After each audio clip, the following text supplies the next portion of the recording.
자, 이제 세 번째 예가 326쪽의 3번입니다.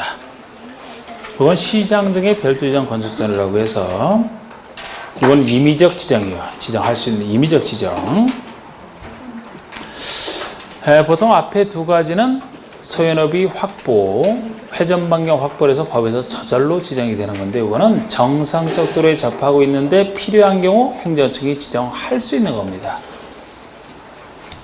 자, 1번의 시장허수 구청장은 시가 제한해서 건축의 위치나 환경을 정비하기 위해서 필요를 인정할 때 정비하기 위해서 필요한 경우 도시지역에서만 지금 정비를 위해서 필요한 경우 하기 때문에 정비라는 것이 이미 개발된 곳을 전제로 하죠.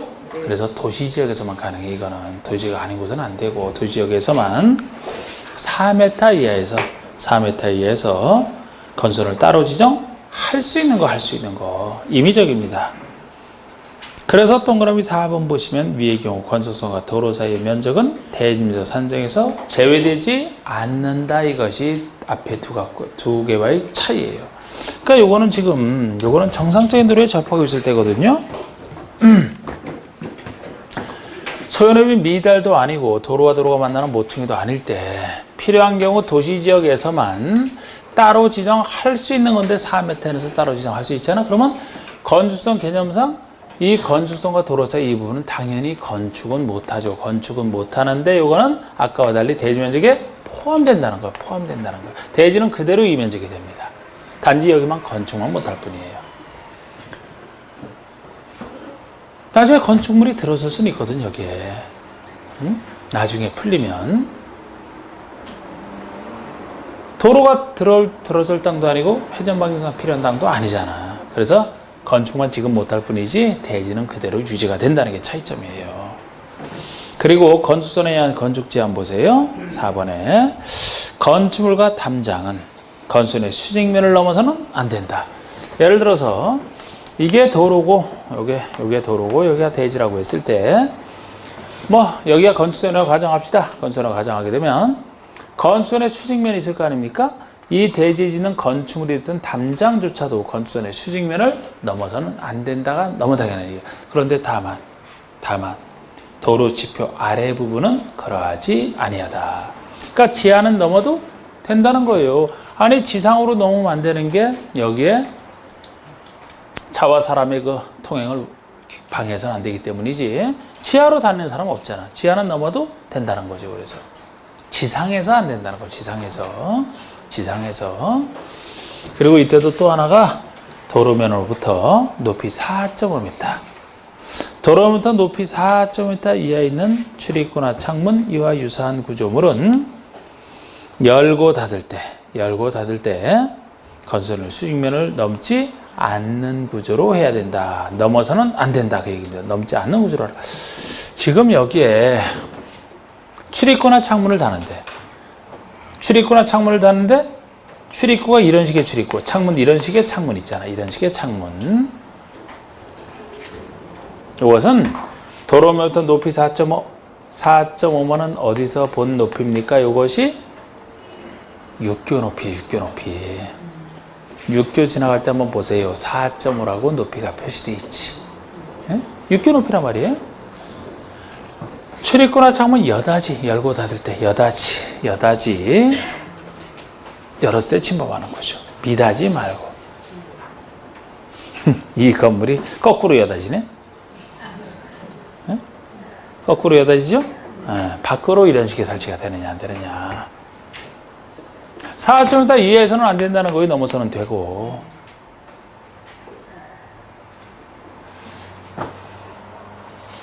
건축물 담장이 넘질 않았지만 만약 이게 허용이 된다라면 그냥 걸어가기만 해도 그런데 혹시 여기서 막 조깅하느라고 막 기분 좋게 뛰어가고 있는데 갑자기 이게 된다라면 그냥 문 열고 팍 나오게 되면 끔찍하죠? 부딪혀서 상상을 해도 끔찍해. 잠이 번쩍 달아날 거예요. 저런.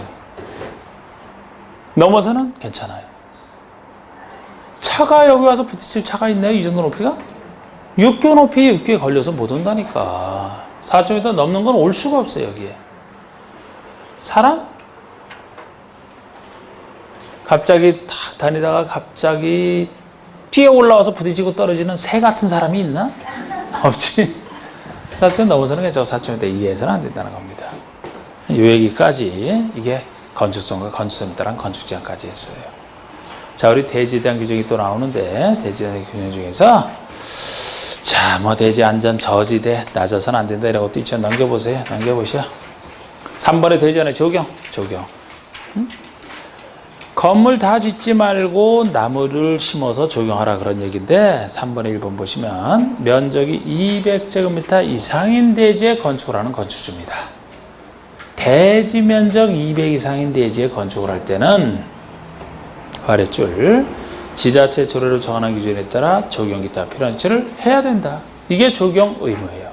대지 면적 200 이상인 대지에 건축을 할 때는 적용을 해야 된다는 건데 안 할 수 있는 경우 있어. 안 할 수 있는 경우. 방가리 이번에 적용 조치를 하지 아니할 수 있는 경우 적용 등이 필요하지 아니한 건축물로서 다음 건축물에 대해서는 적용 조치를 하지 아니할 수 있다. 박스에 해당할 때는 적용 안 할 수 있는 건데 적용 파트들은 이 부분을 종종 물어요. 물으면 이 부분을 종종 묻거든요. 적용 안 할 수 있는 경우를. 여러분 한번 여기서 생각해 볼 건 생각해 보시고 할 건 하고 그래야 돼. 예를 들어 녹지 지역이다. 녹지와 관농자, 녹지와 비도시라면 적용할 필요가 있을 것 같아? 자연환경 자체가 훌륭한 곳인데 안 해도 돼. 주로 주상공에서 건물만 지을까 봐 그러는 거예요. 주상공에서 축사 가설 건축물 그런 건 다 생각하시면 돼. 그냥 일단 1번 녹지 지역에 짓는다. 녹지잖아. 뒤에 거 볼 필요도 없이 할 필요 없어요. 녹지 같은 취지의 것이 9번이야. 9번 자연환경 보전지역 농림관리지역 관농자 비도시를 얘기하잖아요. 비도시에도 할 필요 없어요. 물론 관농자라 하더라도 괄호 속에 지구 단위교로 지정되에 따른 개발이 되니까 사람 많아지니까 다시 제외고 해야 되고 보통 관농자, 녹지와 관농자. 그리고 5번의 대지에 염분이 함유되어 있어요. 소금기가 있어요. 해도 죽습니다. 아니면 적용 조치하기가 곤란하거나 불합리하대. 왜 돈 들여서 합니까? 그런 경우에. 그 아래 축사 소대지로 해서 해줄 필요 없다. 7번에 가설 건축물 잠깐 쓰는 가설 건축물에 왜 해주겠습니까? 이건 그대로 보시면 되고 2, 3, 4번과 8번 내용 바꾸면 요걸 주로 바꿔서 냅니다. 그 중에서 2, 3번, 8번 자, 우리 2, 3, 4가 공장을 얘기하는데 특히 2번, 3번은 작은 공장을 얘기해요. 작은 공장. 여러분 공장이면은 근무 시간 동안에 생산에만 전념하면 된다는 거예요. 생산에만 전념하면 되지 조경했다고 조경나무에 가서 뭐 와서 산책하고 그럴 거 없다는 겁니다. 작은 공장일 때. 그래서 조경할 필요 없어요. 큰 공장이면 생산인구만 있는 게 아니기 때문에 해야 돼. 여러 사람 왔다 갔다 하기 때문에 작은 공장이 취지인데 작다는 것이 2번이 대지 면적에서는 5,000제곱미터 미만인 대지 5,000 미만인 대지에 건축하는 공장 안 해도 됩니다. 연면적에서는 1,500 미만의 공장을 작은 공장으로 1,500 미만 연면적에서는 1,500 미만 이런 공장을 작은 공장으로 보시되 3번의 산업단지 내 공장 산업단지는 규모에 상관없이 항상 생산에만 전념하는 곳이 산업단지이기 때문에 이곳의 공장은 안 해도 된다. 8번 보세요. 8번을 더 많이 바꿉니다. 연매작가 1,500 미만의 물류시설. 이 물류시설은 작은 물류시설이니까 작으니까 물류만 다루면 되기 때문에 굳이 할 필요 없다는 건데 작다는 기준은 연매작에서는 쓰고 있어요. 똑같이 1,500 미만 공장처럼 1,500 미만으로 쓰고 있는데 주의하실 게 가로 쓰게 추상에 건축하는 것은 제외예요.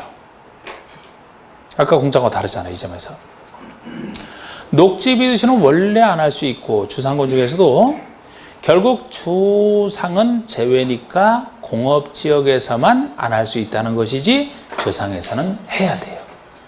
자, 우리 작은 물류시설에 있을 때 공장 안에 들어가서 뭐 직접 사람 오는 건 없는데 물류시설이라면 주상에 있다라면 그래도 그 물류시설이니까 물건 뭐 찾으러 뭐 좀 맡기고 하는 사람들이 있으니까 왔다 갔다 하는 사람들 많으니까 작아도 하라는 건데 공업지역에 있는 것이라면 역시 생산에만 전념하는 곳이라 공업지역 자체가 그죠? 사람이 들어온다는 얘기야. 그래서 작은 물류시설은 주상에 할 때는 많은 사람 왔다 갔다 하니까 작아도 해야 돼. 공업지역에 할 때가 안 할 수 있는 경우예요. 녹지 비대시는 원래 규정에 따라 안 할 수 있는 거죠. 주상할 때는 해야 된다는 거 좀 잘 보세요. 그거 좀 주의하시고.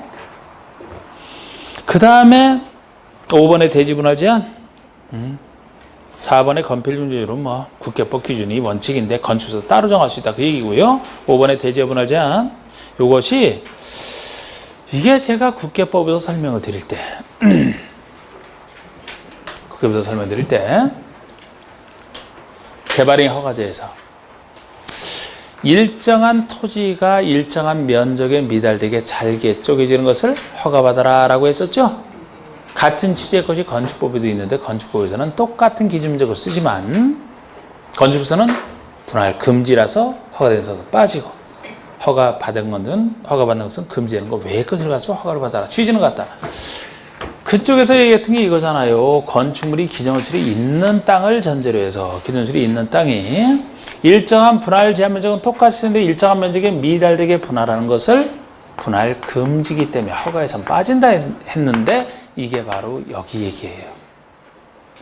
근데 지금 여기서는 반가로 1번 면적에 한 분할 제한이 나오고 반가로 2번 규정에 따른 분할 제한에서 이건 면적에 상관없이 법을 위법하게 만드는 분할이 안 된다는 얘기인데 주로 이 파트에서는 면적 숫자를 조금 냈습니다. 그래서 면적에 한 분할 제한 한번 볼까요? 면적에 한 분할 제한은 건축이 있는 대지를 전제로 해서 이 건축이 있는 대지를 전제로 하는 건 똑같아요. 건축이 있는 대지는 영이 정하는 범위에서 영이 정하는 다음 범위에서 조례가 정하는 거리, 조례가 정하는 면적 이것이 기준 면적이고 이 기준 면적에 못 미치게 미달되게 분할할 수 없다잖아요. 분할 금지잖아. 허가받아 할 수 있는 게 아니고 이렇게 분할 금지돼 여기서 기준 면적을 주로 묻습니다. 주상공록 도시지역을 주상공록으로 나누고 있고 주상공록이 아닌 땅을 기타지역 이렇게 놓잖아. 주상공록이 아닌 나머지를 기타지역 이렇게 놔서 주거지역이 60 이상 중에서 조례로 최소가 60이 돼요. 공업지역, 상업지역 150, 녹지 200, 기타가 60입니다. 자, 이것도 두음살을 딸 수밖에 없는데 이건 어쩔 수 없이 자, 요거를 재배를 해보면 주거지역의 주 그리고 기타지역의 기 이것이 둘 다 똑같이 60 이상이잖아. 최소가 60이 됩니다. 상업지역, 공업지역 즉 공업지역, 상업지역이 이것이 150이 돼요. 150. 녹지가 200이잖아. 이게 다죠? 이게 다예요 지금. 이렇게 보고 외우시면 돼. 주거지역과 기타가 60이다. 인생 주기 60이죠. 인생 돌아가는 주기가 60년이라고 60년. 일갑자가 60년이잖아요. 그래서 요새는 많이 살지만 옛날에는 한평생 하면 그냥 일갑자 60년 정도를 살면 행복하다고 봤고 61세가 되면 한갑자 끝나고 새로운 갑자가 시작되니까 회갑, 환갑 이런 얘기를 쓰는 거라고. 돌아올 회자, 돌아올 환자. 에? 그렇게 봐요. 그러면 인생 주기 60년 아닙니까? 인생 주기 60년. 그죠? 이런 인생 주기 60년 처음 들어봤어요?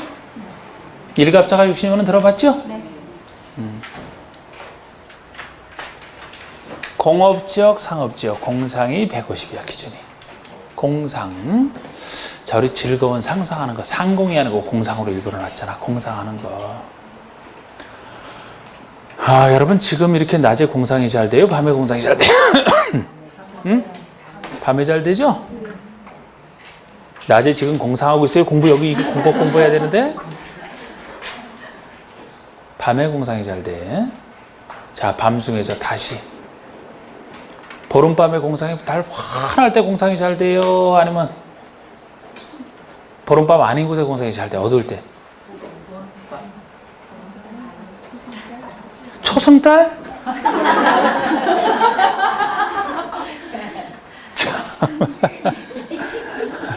왜 또 초승달? 금음달이 안 나와서 다행이네. 또 여기서 금음달 나오고 있는데 골치 아파. 보름달에 잘, 보름밤에. 개인적 편차를 떠나서 원래 보름밤이 동식물에 영향을 엄청 미쳐요. 동물 중에서 제일 영향받는 늑대? 보름밤 되면 가만히 못 있어요. 그냥 호르몬 변화로 해서 이게 울부짖는다고. 근데 사람도 늑대만큼 안 돼도 있어요, 그게.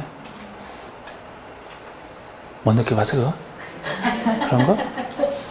이래서 사람이 시골에서 살아야 되는 거야, 시골에서. 여기 뭐 밤에 뭐 제대로 보름밤이 보이나요, 여기서? 불빛이 환해서.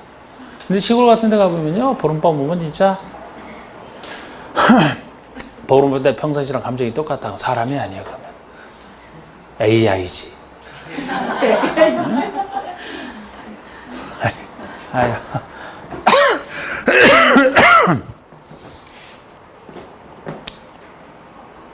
보름밤에 공상이 잘 돼요.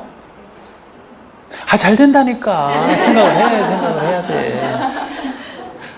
나중에 시골 가서 한번 봐봐요, 그러면. 글쎄, 요새 좀 나이 들을수록 없어지는데, 청소년, 특히 청년기. 젊은 분들. 에이구, 잘 돼. 하여튼 그때 잘 돼. 저 같은 경우 청년기에 제가 청년기에 고시공부할 때 산에 가 있으면은 보름밤 뜨면은 저뿐만 아니고 다른 사람도 거의 공부 못 해요. 가서 산길 한 1시간 이상 내려가서 막걸리라도 한 잔 먹고 오지. 들뜬단 말이야, 이게.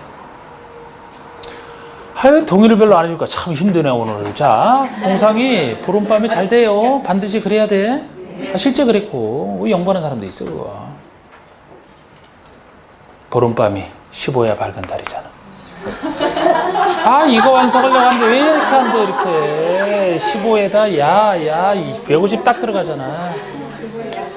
음력 15일에 밤야. 이게 15야가 딱 그게 보름밤을 얘기해요. 보름은 우리 고유로 얘기한 거지. 음력 15일에 밤 15야가 원래 보름밤을 얘기하는 거야. 15야 밝은 달에 공상한다.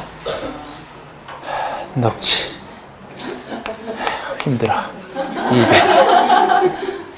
200이라고 쓰니까 뭐 연상돼요? 당나라 때 유명한 자연을 넣을 때 이태백씨. 그 태를 넣었지 그냥 200이야 원래 이름이. 200이에요. 그럼 200 대시인에게 지금 와서 다시 와서 환생했다. 어디를 선택해서 살을래요? 하면 어디를 선택하겠어요? 그래야 자연을 노래하지. 인생 주기 60, 공상 15야 150, 녹지 200. 하하.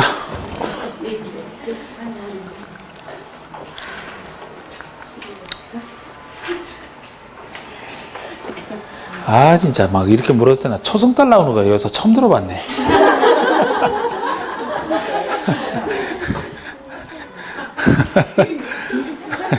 공경지.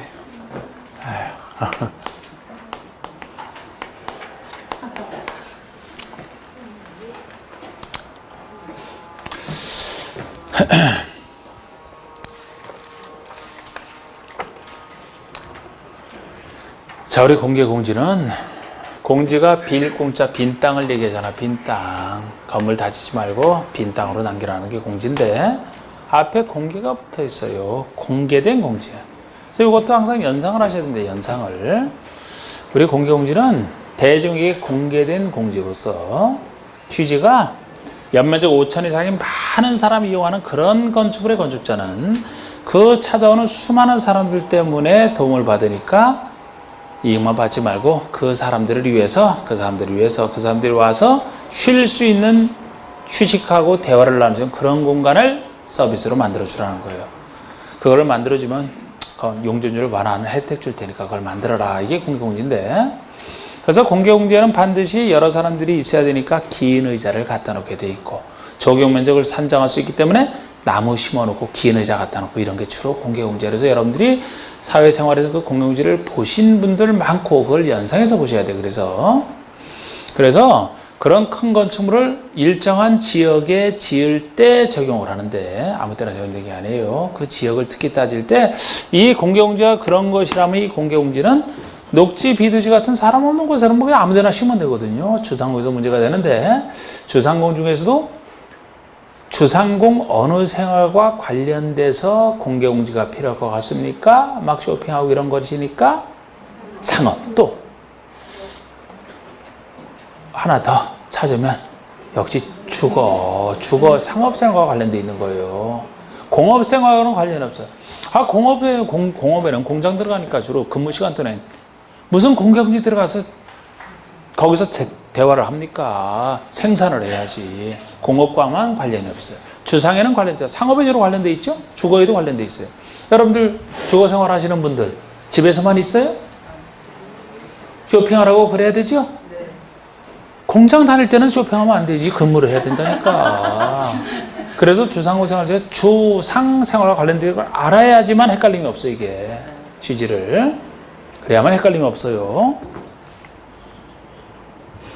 그리고 여기서도 어떤 건축물을 어디에 지을 때를 정확히 자 보세요. 한번 우리 공공지에서 공공지 설치 의무 보시면 아래의 1번에 해당하는 지역의 환경을 쾌적하게 조성하기 위해서 아래의 2번에 해당하는 건축물을 일반이 사용할 수 있도록 소규모 휴식시설 등의 공개 공지가 됐든 공개 공간을 설치하라.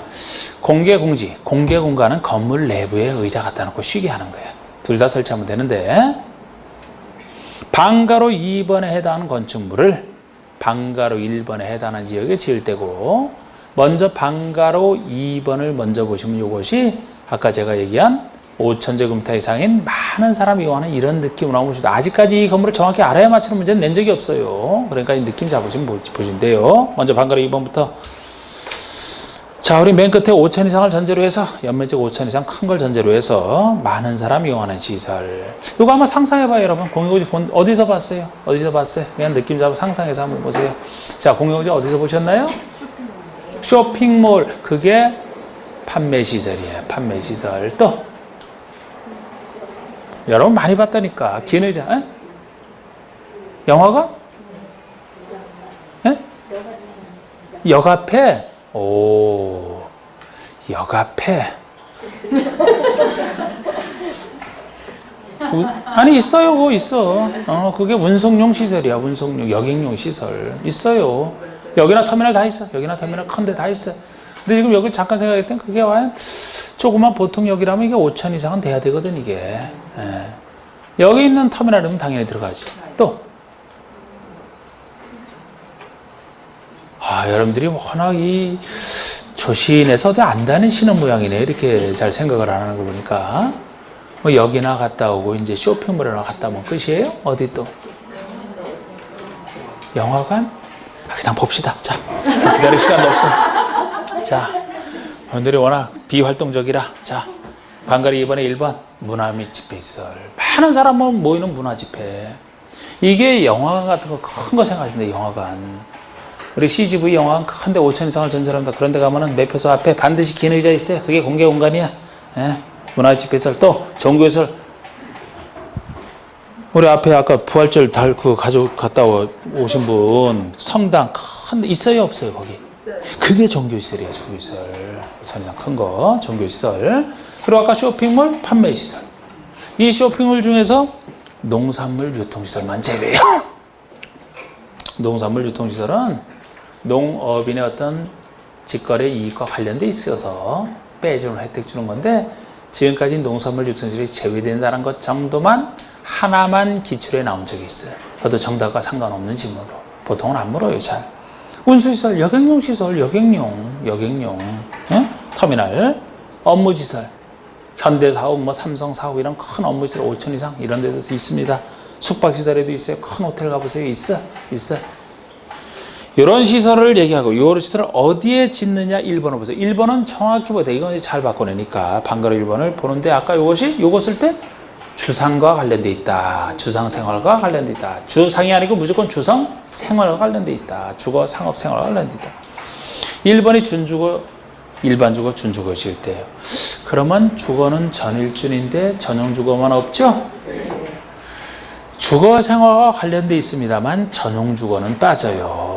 전용주거는 양호한 주거 환경을 위해서 한다고 배웠기 때문에 우리 간단한 작은 이종근생도 되게 못 들어가요. 여기가 작은 교회 정도만 들어갈 수 있을까요? 전용에는 안 돼. 일반 음식점이나 식당이나 노래연습장 하나도 안 되는 곳이 전용주거예요. 5,000 이상한 특수시설에 어떻게 들어가겠습니까? 거기 들어가면 주거 환경 망가지기 때문에 그래서 전용주거가 안 될 뿐이지 일반주거, 준주거는 다 돼요. 상업지역은 다 돼요. 중일근유 다 됩니다. 모든 상업지역 다 돼. 공업에서는 준공업지역 정도만 된다는 걸 주의하셔야 돼요. 아니 주상생활과 관련돼 있지 공업이랑은 관련 없는데 왜 준공업은 들어갑니까? 준공업이 어떤 곳이에요? 공업, 주거, 상업은 뭐는 보안이 필요한 곳이죠? 주상생활과 관련돼 있는 유일한 공업적이 준공업이잖아. 그래서 준공업만 들어간다고. 그래서 일반 주거에는 되지만 일반 공업은 대상이 아닙니다. 그래서 그것도 많이 물어봤단 말이에요. 이거를 예를 들어 일반 공업에 지을 때 적용받는다? 아니에요. 공업에서는 준공업 많이 해요. 주상생활과 관련돼 있어서 그렇습니다. 그리고 4번에 뭐 시장들이 따로 정하는 것도 있는데 그 정도 보시면 되고, 양가로 2번에 반가로 1번. 공개공지나 공개공간 면적은 대지 면적의 10% 이하에서 조례로 정한다. 최대가 대지 면적의 10%가 최대치 10%. 10%를 넘기지 못해요. 아까 비싼 곳이잖아. 비싼 곳, 땅값 비싼 곳인데 10%를 넘어서 20%, 30% 너무 재산권 침해가 커서 안 돼. 10%가 최대치예요. 10% 내에서 조례로 정하는. 그리고 이 경우 조경 면적이 됐든 매장문화재 현지 보존 조치 면적 등을 공개공지, 공개공간의 면적으로 할 수 있기 때문에 문화재 맺히는 거 거의 별로 없잖아. 주로 조경을 하게 돼 있죠. 조경을 막 합니다. 산정할 수 있어서. 그리고 양가로 3번의 건축 기준은 완화라고 해서 공개공지 설치하는 것만큼 건축주는 손해예요. 그렇기 때문에 보상을 해주겠다는 겁니다.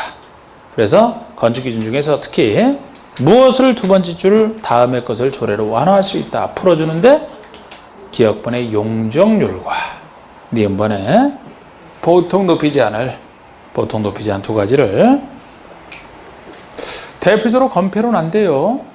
자, 우리 공개공지가 여기 건물 짓지 말고 땅 남겨놓으라는 건데 건폐를 완화해주면 더 넓게 지으라는 얘기가 되죠. 땅을 잠시 해서 충돌돼서 안 돼. 위로 지으라는 거예요. 그래서 용적률과 보통 높이 제한을 1.2배 두 가지 1.2배까지 풀어줄 수 이런 혜택을 줍니다. 특수한 높이 제한도 안 되고 이렇게 일단 이 정도로 보여드렸고요. 공개공지 넘겨보시면 이번에 8번에 대지가 지역지구에 걸치는 경우에 조치가 나옵니다.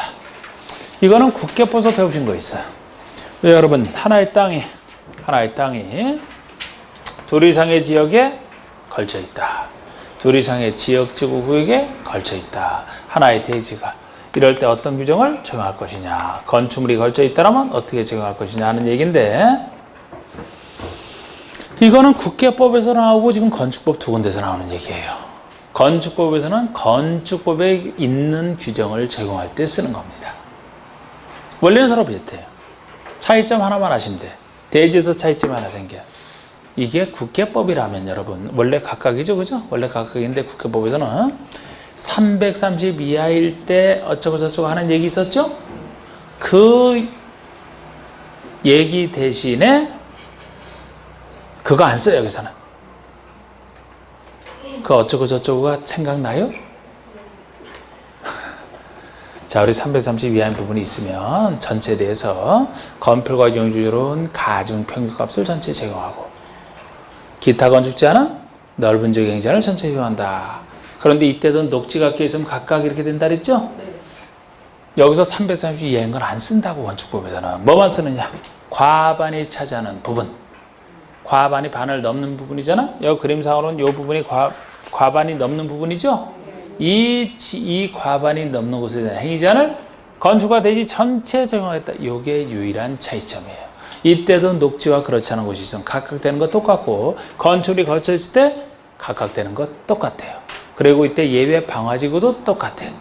단지 여긴 고도주기에 대한 규정만 없는 게, 고도주기에 대한 규정은 건축법 자체의 규정이 없어서 그래요. 있는 것만 물어보니까 예를 들어 방화주기에 걸쳐 있다. 건축이 방화주기에 걸쳐 있다.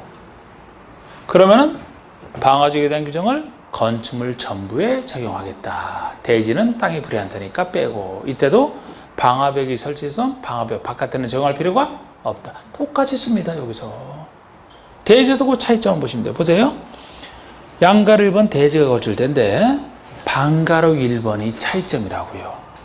대지가 지역지구 구역에 걸쳐 있다 그러면 건축과 대지 전부에 대해서 대지의 과반이 속하는 대지의 과반이 속하는 지역지구 구역 안에 건축의 대지에 대해서 이 법 건축법 규정을 적용하겠다는 거예요. 이게 건축법상 얘기라고. 국계법상 이런 얘기하면 틀려요. 거기서는 330 이해할 때 하는 얘기고 그 대신에 이건 요게 들어가 있어요. 건축법에서는. 그리고 이때도 2번에 대지가 녹지지역과 그 밖의 지역에 걸쳐 있다. 각각의 규정을 적용한다. 똑같잖아요. 그 아래 건축물이 걸칠 때 방가르 1번이 똑같잖아. 고도지구는 아예 없으니까 빠졌을 뿐이고 하나의 건축물이 방화지구와 그 밖의 구역에 걸쳐 있다 그러면 그 전부 건축물 전부에 대해서 방화지구 안에 건축물에 대한 이 법의 규정을 적용한답니다. 방화지구 규정을 다 적용하잖아. 다만 이때도 방화지구에 속한 부분과 그 밖의 구역에 속한 부분의 경계가 방화벽으로 구역이 되어 있다면 그 밖에 방화벽 바깥에 있는 부분에 대해서는 그러하지 아니하다. 적용되지 않는다. 이 얘기입니다. 자, 우리 높이 제한이 나오는데 우리 건축에서는 높이 제한을 두 가지를 다루고 있어요. 보통 높이 제한이 1번이고 2번이 특수한 높이 제한, 일조권 확보한 높이 제한을 얘기합니다. 이게 특수한 것이고 1번은 간단하게 보통 높이 제한 하면 이게 다른 말로 하면 이제 가로구역별 높이 제한 구별하라고 이렇게 쓰는 건데 그냥 건축의 높이 제한 하면 이거 얘기하시면 돼요. 이건 어디나 적용되는 가로구역별 높이 제한이기 때문에 방가를 1번 보시면 허가권자는 가로구역을 단위로 하여 건축의 높이를 지정 공고할 수 있다. 자, 가로구역이라는 말이 거리가 짜 도로로 짜잖아. 거리의 도로가 가로예요. 그러면은 자, 우리 제가 도로를 그렸을 때 도로를 제가 4개를 그리면 가로구역 4개를 그린 거예요, 지금. 도로로 돌선 일단이죠. 가로구역 하나, 가로구역 둘, 가로구역 셋, 가로구역 넷. 이 가로구역별로 허가권자가 여기라면 광명시장이 필요한 경우에 여기 가로구역은 높이 얼마, 여긴 높이 얼마 이렇게 가로구역별 높이를 제한할 수 있다는 거예요. 할 수 있어요, 필요한 경우에. 만약에 해야 된다 그러면은 광명시만 해도 이 상대로 작은 광명시만 해도 가로구역은 엄청나게 많은 가로구역이 존재해요. 그거 정하다가 시장 임기 다 끝나. 필요한 경우 지정할 수 있다. 그런데 가로구역은 어디나 있기 때문에 어디나 적용될 수 있다는 거죠. 그런데 이제 일조권을 확보하는 높이 제한이 특수한 높이 제한인데 자, 우리 남의 일조권을 침해하지 않기 위해서 하는 거예요. 그럼 일조권이 햇빛 받을 수 있는 권리니까 자, 우리 상상을 해보시면 우리 일조권 확보하는 높이 제한은 그림상 자, 우리 대지가 여기 있다고 가정해봐. 대지가 태양은 남쪽에 떠 있어요. 남쪽과 북쪽이 있으면 태양은 남쪽에 떠서 이렇게 비스듬히 비친단 말이에요. 이렇게.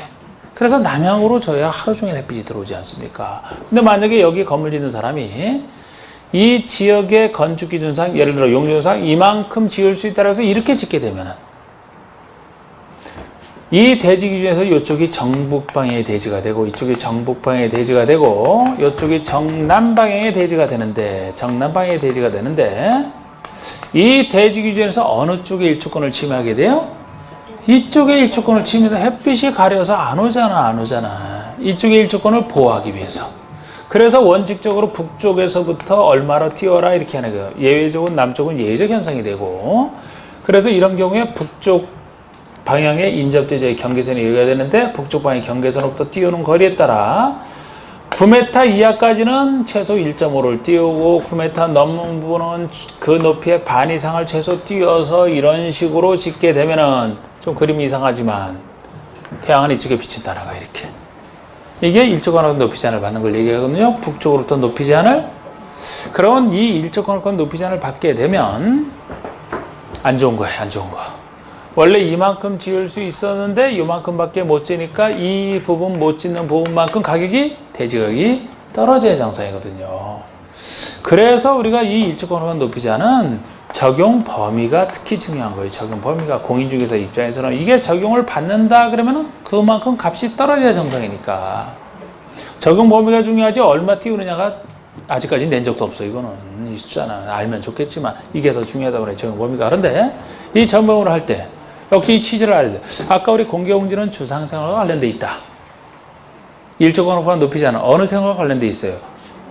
네? 주거 생활과만? 에?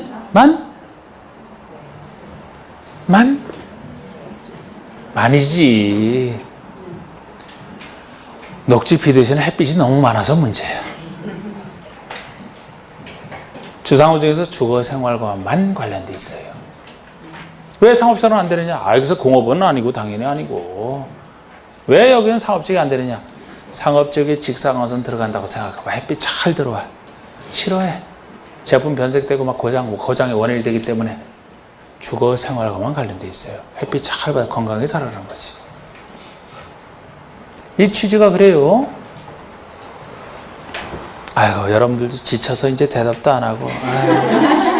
이거 진도는 밀렸고 큰일 났네. 사실 진도가 밀린 게 아니라 저번에 한 번 빠진 게 이렇게 부담이에요. 그냥 중간에 30분씩을 더 한다 그래도 결국 뭐예요? 4회 동안에 30분이 추가되시니까 4시간, 2시간밖에 추가 안 된 거잖아. 그럼 1시간 반이 모자리잖아. 야, 이렇게 해도. 지금 시간은 15분 남았는데 오늘 건축법 끝에까지도 나가기 힘들겠네. 겨우 나가면 끝에 나갈까? 그래도 주택법이랑 농지법이 남는데 이걸 어떻게 해야 처리가 됩니까 이거?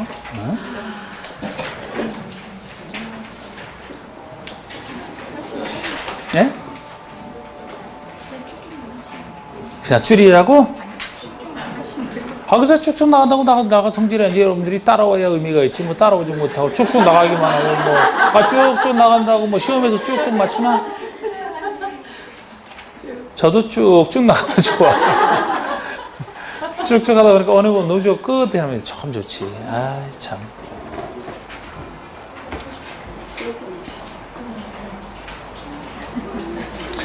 하여튼 제가 뭐 빨리 나간다라고 해서 설명을 생략할 수는 없어요.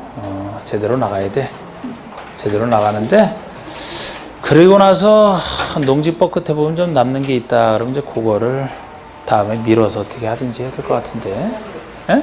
요약집 할 때도 농지법을 요약집 할 때 두 문제밖에 안 나오니까 한 문제 맞힐 거니까 그건 귀가 아주 솔깃한 제안인데 쭉쭉보다는 훨씬 아주 좋은 제안이에요. 예?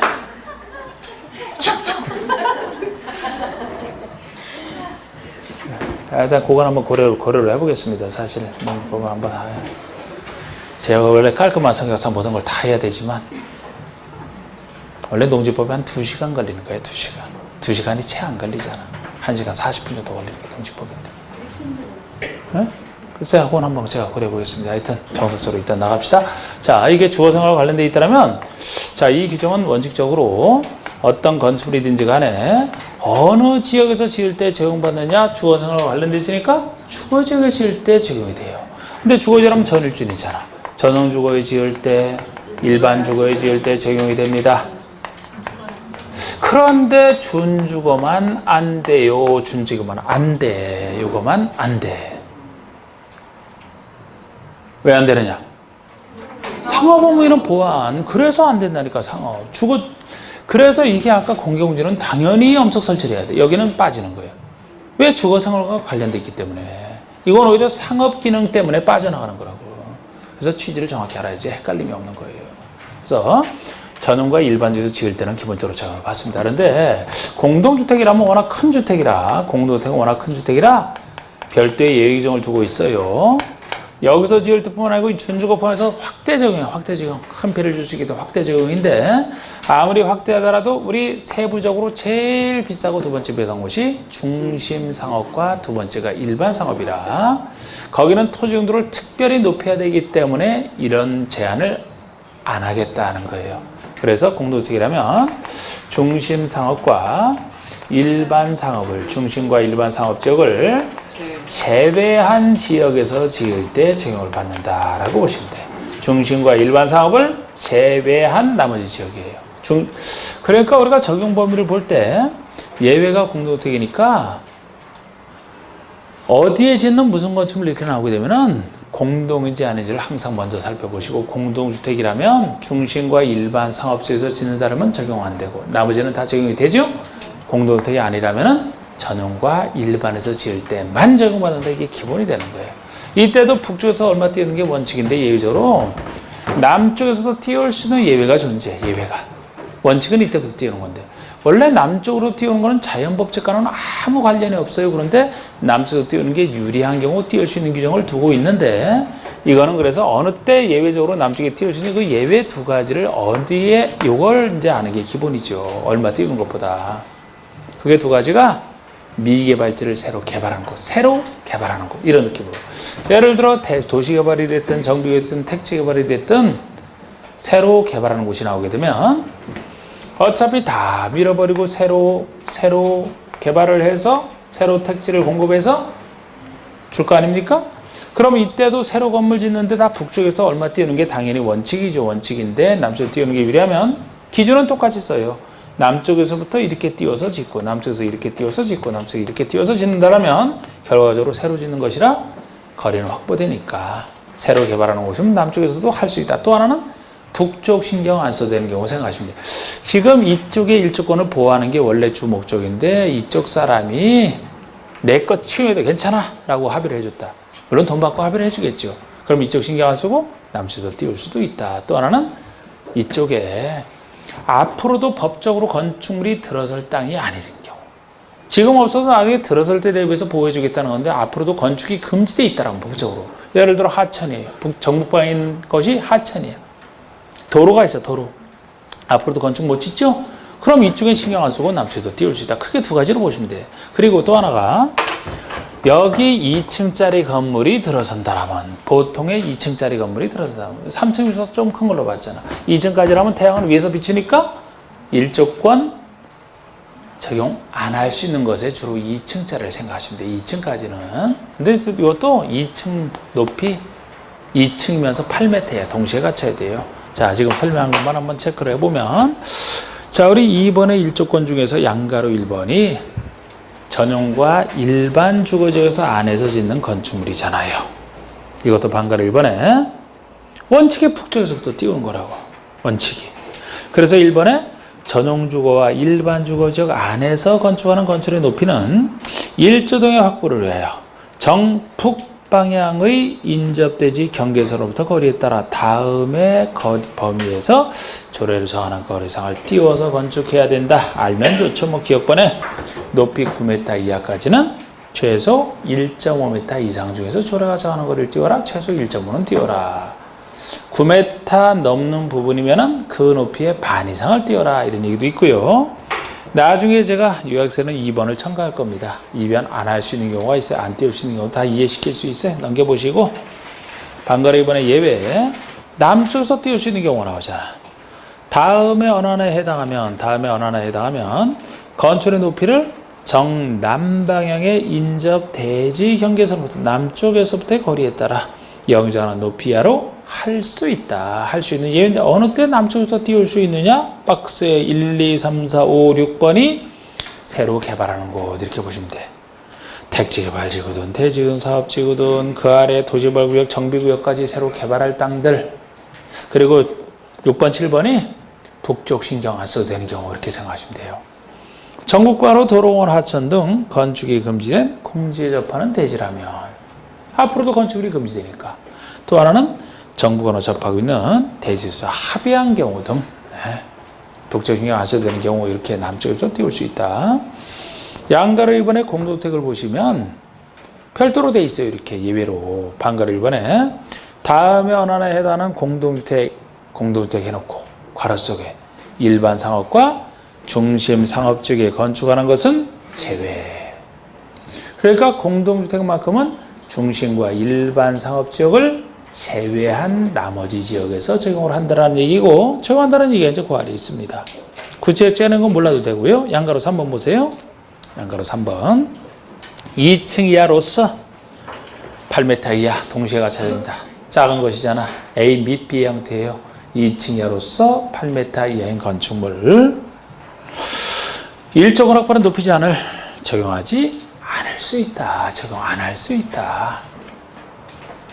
이걸 2층 이하이거나 8m 이하면 틀려요. 2층 이하로서 8m 이하야. 한 개층이 4m니까 8m, 2층 높이도 동시에 갖춰라는 얘기예요. 이게 또 오늘 되면 큰일 나는 게 만약에 혹시 2층이야 이거나 그러면은 한 개 층을 10m 쓰기에서 20m로 지어버리면 어떡합니까? 북쪽 사람 그냥 피해를 보지. 왜 그런 사람 없을 것 같아요? 세상은 넓고 이상한 사람은 많습니다. 2층으로서 동시에 8m 이하 갇혔을 때 승량할 수 있다는 거예요. 자, 1주간학원 노비장 끝났고, 자, 우리 구조조립 파트에서는 이게 시험 부분에서는 참 나왔다면 거의 소문되는 거예요. 구조조립 파트는 더 기술적이라. 그래서 이거 틀리게 낼 때 이쪽 파트를 제일 잘 냅니다. 틀리게 낼 때. 몇 문제씩 틀리게 내잖아. 작년에는 뭐 좋았지 뭐 작년에는 거기 그 반가리 이번에 착공신고시 확인서류 제출 대상 그 박스에 나오는 것이 올해도 바뀐 부분이 있지만 그 전에 한 번 나왔다가 작년에 주로 1, 2번이 특히 뭐 목구조니 뭐니 해설이 바뀐 부분이 있기 때문에 그 부분은 구조조립 파트에서는 잘 해야 된다 그러면서 그 바뀐 분한테 잘 보자는데 그걸 알면 맞추는 문제가 나와서 작년에 원래 구조조립 파트는 손대기 힘들어요. 그래서 제가 여기 써놓은 것도 넘겨보세요. 네? 엄청나게 줄인 거예요 이게. 아주 쓸데없는 기술적인 부분은 다 빼버렸어도 이렇게 양이 돼. 앞으로도 우리 할 때 어차피 지금도 이거 안 해요. 나중에 오르고 갈 때나 이 중에 일부만 살짝 내가 느낌 잡아드릴 거예요. 작년에 이 부분에서 맞췄는데 말이죠. 그 하나 맞춰도 하나 이상은 나오고. 자, 그러면 이제 341쪽에 건축협정동 파트에서 자, 우리 건축법 강론 파트라는 용어를 조금 할 겁니다. 자, 먼저 1절에 면적 높이 등의 산정 방법 있잖아요. 대지 면적 지나가면 돼. 아까 건축선에서 제외되는 걸로 아시면 충분합니다. 자, 이번에 건축 면적 조금 남았어요. 자, 건축 면적 땅을 잠식해서 건축된 면적 대충 이렇게 말씀드렸는데 정확한 표현은 건축물의 외벽이 없을 때만 외곽 기둥을 얘기합니다. 외벽이나 외곽 기둥의 중심선으로 둘러싸인 부분에 수평 면적으로 한다. 이게 건축 면적. 높이랑 상관없어요. 외벽의 중심선, 내부선, 외부선 아니고 그 기술적으로 중심선으로 둘러싸인 면적이 건축 면적이 되는데 그 예외 역시 보실 필요 없고 수많은 예를 어떻게 보겠습니까? 넘겨보세요. 넘겨보시면 3번에 바닥 면적이 나오는데 이 바닥 면적이 중심선으로 계산한다 하는 것은 건축 면적과 비슷합니다만 말 그대로 바닥의 면적이고 바닥은 각 층마다 있는 걸 바닥이라고 하기 때문에 건축의 각 층마다 계산되는 거예요. 각 층마다 또는 그 일부 한 개 층을 나눠서 쓴다면 일부 이렇게 따로 계산하거든요. 결국 각 층마다 또는 그 일부로서 역시 벽, 기둥, 기타, 유압, 비슷한 구역에 중심선이 있다면 중심선으로 둘러싸인 부분에 수평 투여 면적을 하는 게 바닥 면적이 되겠습니다. 여기도 여러 예외가 나와 있고 그 많은 예외 중에 아주 이것도 가끔 등장하는데 작년에 바로 이 예외를 가지고 문제를 냈어요. 그냥 찍으시면 되는 거예요. 나는 찍고 싶지 않아요. 제대로 공부해보고 싶어요? 그럼 연구하셔야 돼. 이 많은 걸 숫자 포함해서. 그런데 이게 바닥 면적의 산정이 안 들어가면은 결국 건축 제한 없이 지을 수 있다는 얘기가 되거든요. 그래서 건물 운용에 있어서 조금 장려할 만한 것들 좀 빼도 되는 것들 꼭 필수로 들어가 이런 것들 빼주는 거예요 이게. 그렇다고 해서 이걸 다 설명할 수는 없어요. 연면적에서는 여기까지 해야 돼. 그 연면적 보세요. 4번의 연면적. 하나의 건축물의 각 층의 바닥 면적 합친 게 연면적입니다. 연자가 뻗을 연자이기 때문에 아래에서부터 위에까지 쭉 뻗어 있는 면적 합친 거. 각 층의 바닥 면적 합계를 연면적이라고 하는데 용적률 산정할 때는 다음에 면적은 제외한다. 이거는 많이 그래도 더 여러 번 냈던 것이라 용적률 산정에 쓰이는 연면적에서만 빼주겠다는 거예요. 원래 용적률이 대지 면적분의 연면적 비율 아닙니까? 다른 데 쓰는 거 말고 용적률 산정에 쓰이는 연면적에서만 빼주겠다는 특별히 빼주는 4가지. 그럼 이거는 아무리 설치를 해도 용적률 제한 없이, 용적률 부담 없이 설치한다는 얘기가 되기 때문에 사회적 설치를 장려하는 게 되거든요. 사회적으로 장려하는 것은 용적률 부담 없이 설치하라고 빼준다. 4가지 있어요. 첫 번째가 지하층. 지하층 무조건 빼버려요. 지하층이면 용도 따지지 않고 빼버립니다. 뭐 전쟁 났을 때 지하층이 많이 발달돼 있을수록 전쟁이 좋으니까 장려한다 보세요. 지하층 무조건 빼버려요. 지상층 주차장 빼버려요.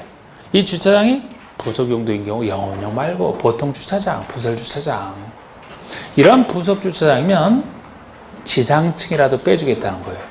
하여튼 우리나라 보세요. 지금 주차장 갈수록 부족해져. 지금 난리잖아. 뭐 차에 웬만하면 주차장 뭐 차에. 그래서 지하층은 말할 것도 없고 지상층이라도 주차장은 빼주겠다. 요 두 가지. 그리고 3, 4번이 유사시 대비한 시설 혜택 주려고 빼주겠다. 그래서 초고층 건축물과 준초고층 건축물에 설치하는 피난 안전구역 면적이 됐든 그 아래 건축의 경사지붕 아래에 설치하는 대피공간이 됐든 피난 안전구역이나 대피공간 유사시 대비한 시설이라 빼줍니다. 그 정도는 좀 상대적으로 잘났던 부분이고 또 넘겨보세요. 5번의 건축의 높이. 집 표면으로부터 그 건축의 상단까지 높이가 그 건물의 높이가 되는 겁니다. 됐어요, 이것도. 자, 8번의 층고 보세요. 한 개 층의 층 높이가 층고야. 높을 꽃자 층 높이. 층수는 다르죠. 층의 수지. 자, 우리 층고는 층수랑 구별하기 위해서 살짝 보는 건데 한 개 층의 층 높이니까 여러분들이 밟고 있는 방의 바닥 구조의 윗면으로부터 위층 바닥 구조의 윗면까지 높이가 한 개 층의 층고가 되는 겁니다. 그럼 층의 수가 더 많이 나오는데 아까 연면적과 요건데 층수인데 몇 층짜리냐는 거예요. 이거는 바로 이제 층수 제한할 때 층수 제한을 받는다면 층수를 산정할 수 있어야 된다는 거죠. 그래서 그대로 원래 층은 구분된 구획별로 그냥 층을 세면 되는데 제외되는 게 두 가지가 있어요. 다음은 층수에 산입하지 않는다. 층수에 산입하지 않는 거 두 가지. 첫 번째가 지하층입니다. 역시 지하층이에요. 지상층 맞고 층수를 따져요. 지하층은 층수 산책에서 제외가 돼. 야, 그러니까 여러분 지하층이면 아까 용적률 산책에서는 연면적에서 빼. 여기서도 빼. 마음껏 설치할 수 있다는 거죠? 그러니까 막 설치하고 싶어요? 들어가 봤자 어둠만 있는데 마음껏 설치하면 돼. 그 대신 아무 제한도 안 받아. 니은번의 승강기 탑이 됐든 계단탑이 됐든 망루, 장식탑, 옥탑 등 건축의 옥상 부분으로서 그 면적 합친 것이 즉 옥상 부분 면적 합친 것이 건축 면적의 8분의 1 이하일 때 빼줍니다. 층수 제한 취지 이상 간접적으로 높이를 통제하는 것이라 만약에 옥상 부분에도 설치된 것이 많으면 독립층으로 봐줘야 돼요. 작을 때 옥상 부분 면적이 건축 면적이랑 비교해서 건축 면적의 8분의 1 이하 작을 때는 독립층으로 안 보겠다는 거예요. 8분의 1만 넘어서면 독립층으로 계산합니다. 또 하나, 층의 구분이 명확하지 않다. 층의 구분이 명확하지 않다라면은 구분이 돼야 거기에 따라 층수를 계산돼. 명확하지 않다. 4m마다 하나의 층으로 산정하는 4m, 20m면 5층 이렇게 계산하는 걸 얘기합니다. 또 건축의 부분에 따라 층수를 달리한다. 건축의 부분에 따라 층수를 달리한다. 이쪽 부분에서는 4층, 저쪽 부분에서는 8층. 그러면 몇 층으로 봐야 돼요? 8층짜리 가장 많은 층수로 본다. 취지상 간접적으로 높이를 통제하는 것이기 때문에 가장 많은 층수로 봐야 된다는 거예요. 8층으로 보겠다는 겁니다. 하고 요게 한 10분 정도만 더 있으면은 건축법을 끝내고 주택법 들어가는데 뭐 나중에 해야죠. 뭐 나중에 아유 또 특강이 있는데 어떻게 또 특강 없으면 좀 더 하더라도 일단 오늘 여기까지 하고 자 마치겠습니다. 감사합니다. 네 이거